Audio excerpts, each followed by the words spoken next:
Hello everyone. In today's video, we will be talking about the US visa required for international medical graduates to do electives, rotations, observerships, externships, research fellowships, or to take step three. It applies to, of course, non-US citizens. So every non-US citizen has to have a valid visa in order to enter USA. I just want to make sure about one thing that everyone knows it is not a legal opinion. I'm not a lawyer. So it is just some things that I've picked with my own experience and having conversations with people who have gone through the same process. So, and part of my video will be focused on Pakistani international medical graduates, but the process and the principles will apply to all international medical graduates who require visa. So when you are in your med school, you can apply for B1, B2 visa in order to come to US. Now, for students, that could be a visa based on elective. So electives are the rotations that medical students can only do during their medical school time. So like in Pakistan, unless you get your final year MBBS results, you are a medical student. So a lot of time people in their second and third year, they'll apply for electives, mostly to universities in US. And if they can get acceptance letter, or it's called a visa letter, then they can schedule an appointment and interview for the visa.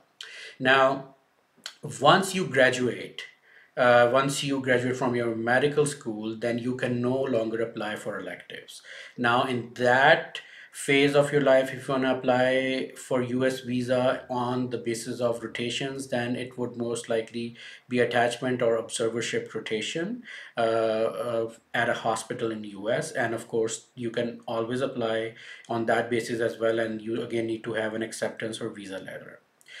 Uh, Other ways you can apply the legit reasons for the visa is once you are ECFMG certified, so you have passed your step one, CK, and you have done OET and you have fulfilled the pathway requirements and you are ECFMG certified, then you are in a position to apply for USMLE step 3 exam. Now that exam only takes place in US, so you can apply on that basis as well. Previously, a lot of IMGs were getting visas on the basis of clinical skill or CS exam that used to take place in 5 centers in US.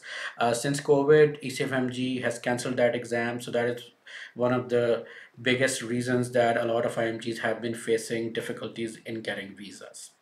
Uh, Now, these are all US visitors visa B1, B2 category. Now, sometimes people would get admission, let's say for MPH or some other university, so they can apply for F1 visa and their dependents can apply for F2 visa. Sometimes people get postdoc research fellowship or any other research job at a J1 visa. They can apply for that and their spouse will apply for J2 then.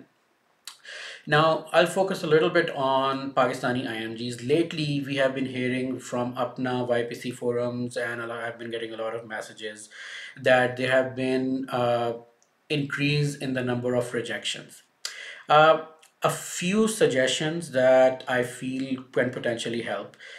Ideally, if you're a medical student and you have the time and financial resources, you should apply to reputable universities for the electives and make sure that you get an acceptance and visa letter. So acceptance letter is usually when they send you an email that you have been accepted for this and this slot, and a lot of time they would also send you a visa letter that would mention that that would be addressed to the visa officer or US Embassy in Pakistan that please consider accommodating this individual.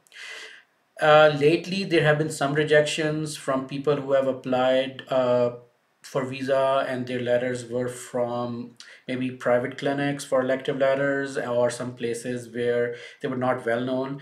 So remember one thing, there is no one rule that applies to all. Anyone can get visa in one situation, and in the same situation the other person may not get a visa. So it's all about timing, luck. What you can do is you can prepare really well. So yes, so medical students, applying for elective visa could be a good option. Once you are done with your med school, I think the other options are, one thing I would recommend for even for medical students applying for electives and the graduates, that at least apply for the visa after taking step one exam. It just shows them, and visa officers, they are very well informed people. So it just shows that you have done an objective thing in order to justify your USMLE journey. So a lot of times they would just deny even elective visa that you haven't even taken any exam. So they know a lot of things. Especially for graduates, I think that if they are applying just on the basis of USMLE rotations, then they should have taken step one at least, or even CK. Because otherwise it would be difficult for the officer to be convinced that they really need to go there.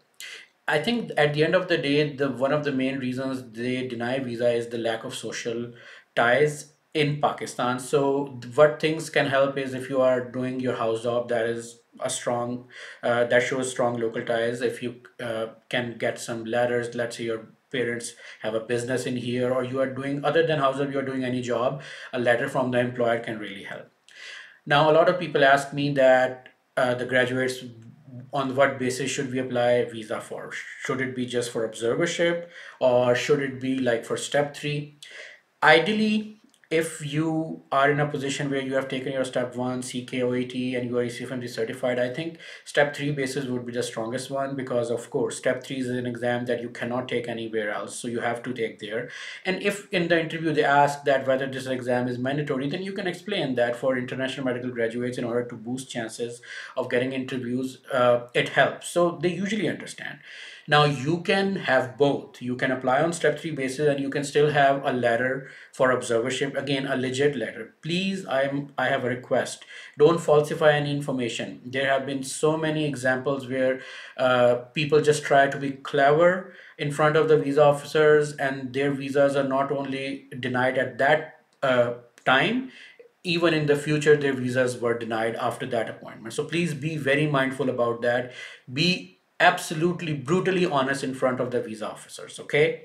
So for Pakistani IMGs, ideally apply for step three, and if you have a legit letter for observership and you want to apply before step three, then at least you must have taken one exam, or ideally even both step one and CK. It really helps to have a letter from your employer.